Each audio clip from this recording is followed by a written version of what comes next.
Well, Sam, 2 years in a row, you're basically breaking in a new team. It seems like, and this is the new landscape of college basketball. I mean, what's it like getting to know these girls and kind of get started with them? Yeah, so obviously year two, it's the climate. It's like last year's hashtag of own it. It is what it is in college sports. So for me, it's the beauty of relationships, selling a vision, bringing people together as one, and just putting in work like we did last year. And let's get to that NCAA tournament.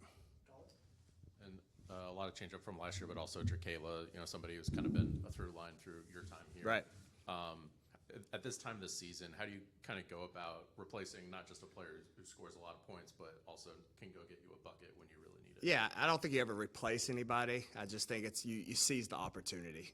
Everybody on our team's aware of what she brought to our team, but what I love about the DNA and what I'm seeing so far in 1 week of work is just that undeniable work ethic that everybody's trying to step up their games.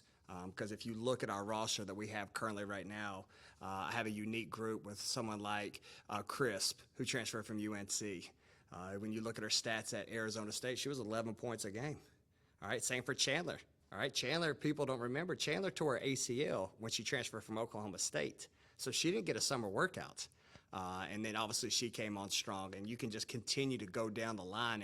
And what I'm trying to do is get everybody back to their career highs, right, where they were playing great as individuals, but also trying to challenge them to get in the gym really quick. Because I said this last year, to your point, Robbie, is we got to fail fast and we got to learn quick. We got to come together and play together. And if we can have that mindset of hard work every single day, then a collective effort will replace what someone like Jayla brought to this team.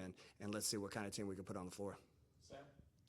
Yeah, with Chandler coming back for another season, what do you just kind of see her role or her impact being, especially now a year removed in recovery from that injury? Yeah, sky high. I mean, you saw her growth throughout the year where, if you go back, I kind of talked about it. Our goals for her last year was just get to Christmas, get healthy, get to a spot where we get your body back and let's see what happens. And she worked her way in the starting lineup. She played 1 through 4. This year I've got a lot more height, so I'm going to try to simplify it and just keep her in the 2 and 3 spot to just keep her a little bit more production standpoint where she's less thinking and just playing, because the young lady is just absolute a motor and relentless. So I just see a big year from her, both offensively and defensively, and then most importantly, her leadership.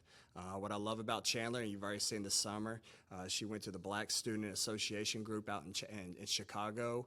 She's more than just a black or a basketball player. She's a person.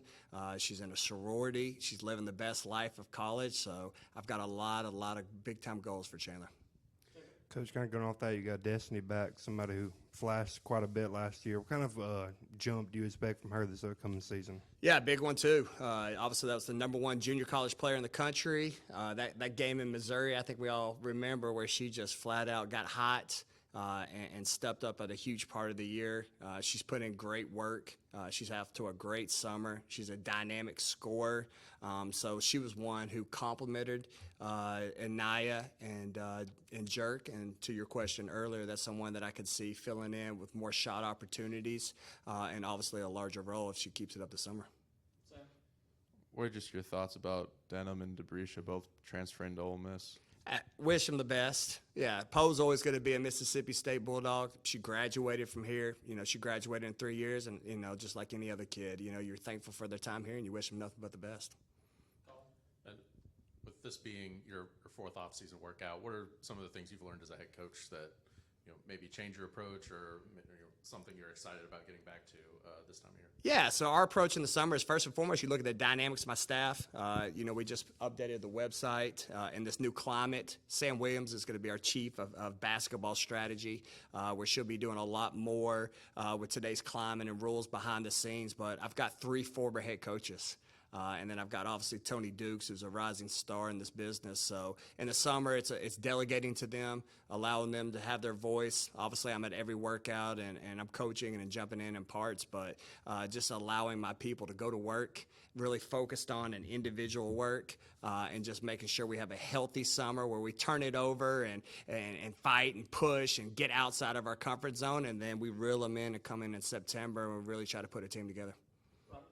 I guess one of the biggest question marks going in this year is post-play. I mean, Yeah. you lost a big piece, obviously, but brought in a couple pieces. I mean, what do you see from that position right now? Yeah, so you're going to see some explosion. That's another one. Richardson from Ole Miss, all right, is a dynamic, explosive, undersized 6'2". That's another one when you look at the roster. All right, she had unbelievable numbers her freshman year at Auburn. All right, so can we get her back to her career high where she had those minutes? And then you got Madison Francis, who I'm flying out on a plane tomorrow to go watch out for USA basketball for U19. She's graduating high school this week. She hasn't arrived, and then we might have a surprise for you all in the media here in another 2 weeks for another announcement. The Bulldogs are still recruiting, and there might be an announcement we make here soon to add another piece. But you look at Rocio, who's been working extremely hard last year, who redshirted.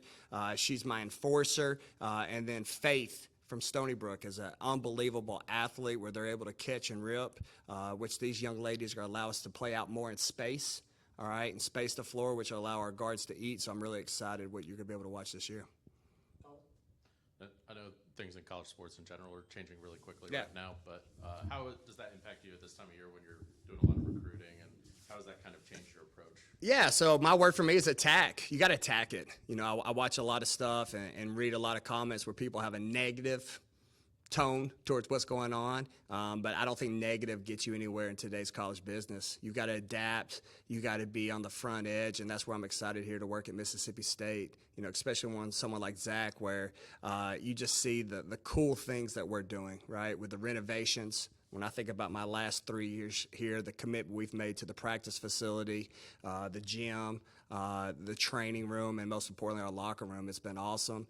Football building a new practice facility, and then how about welcoming Coach O'Connor? All right, that baseball entry was something I've never seen before. I mean, it was first class. So whether it's introductions, facility improvements, or just trying to be on the cutting edge of today's climate with shared revenue, I couldn't be more happy of the direction Zach's leading us and where we're going, so we can handle this and punch it in the face. And those people who find the answers and can find the model are the ones who are going to succeed, and that's our vision and that's our goal right now.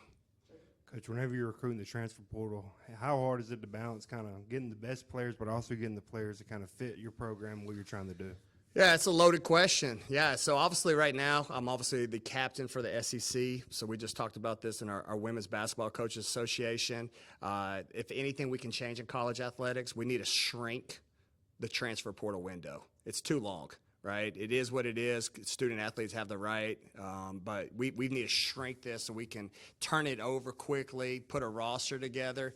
But within it, you know, once you get the team, it is what it is. You got to own it, and like I said, you got to attack it. So we're focused on attacking it, putting it together, getting to know each other as people. But when you get to know each other people, shout out to my staff, because what people don't understand is when the season ends, there was no vacation.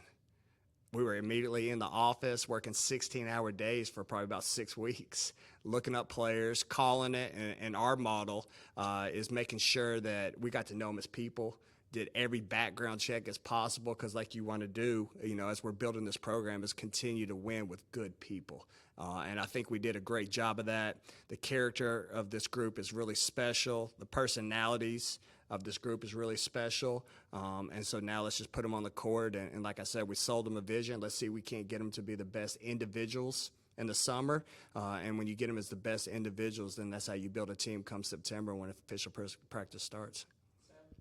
With Madison Francis gone at Team USA, what is just kind of the plan of when she might actually get onto campus, and how do you maybe see her impacting as a freshman? Yeah, so obviously the young lady's dynamic. It's like all my freshmen. I'm really proud of Jayla Lampley and the start that she's came in. Natalia Gray's been a great start. It's going to be the same for Madison. We're just going to make sure first and foremost that she's comfortable at school. and then just slowly making sure that she understands our language and the next level of what college basketball is.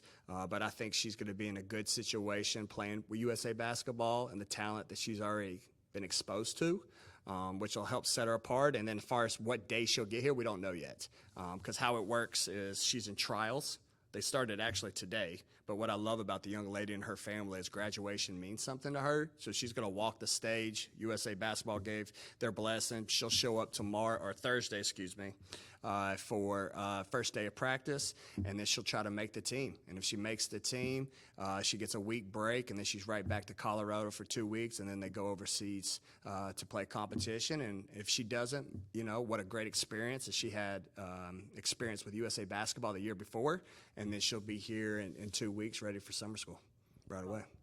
Kind of expanding on that, but your freshman class as a whole, I mean, this is one of the best classes in school history, and probably going to have to impact in year one. I mean, what's your impressions on those three and what they can do in their first year? Yeah, so my thing for them, like anybody, is, you're a freshman, but let's as quick as we can take that label off, the better. Obviously, there's no doubt they need experience, and, that's why we're working on 2 days a week, open gym, outside of our practice hours. They're in there competing, fighting, and that's what I challenge them is, what are your goals? And then your goals, you got to have discipline. You got to come in here and you got to understand how to work, and that's been our focus to them, is to understand what the college level looks like, what do daily commitments look like, and then just trying to make sure they stay the course and most importantly stay healthy, and that's what they've done a great job. Coach, the SEC released the conference schedule today, and again, y'all are playing Ole Miss only once. Kind of going forward, would you like to play that game twice, a home and away with them people? Yeah, I mean, it's great for the fans, but the SEC is so loaded, right? I think it's great because we rotate partners. Like this year, I get Tennessee twice. I mean, Tennessee is absolutely loaded. That could be a Final Four team. So the opportunity to play them twice excites me. So I don't really get caught up. Usually you're probably going to play somebody twice like Ole Miss, like we did last year in the SEC tournament. We're different than football and other sports, so those things kind of just take care of themselves. Thanks, everybody. Great seeing everybody.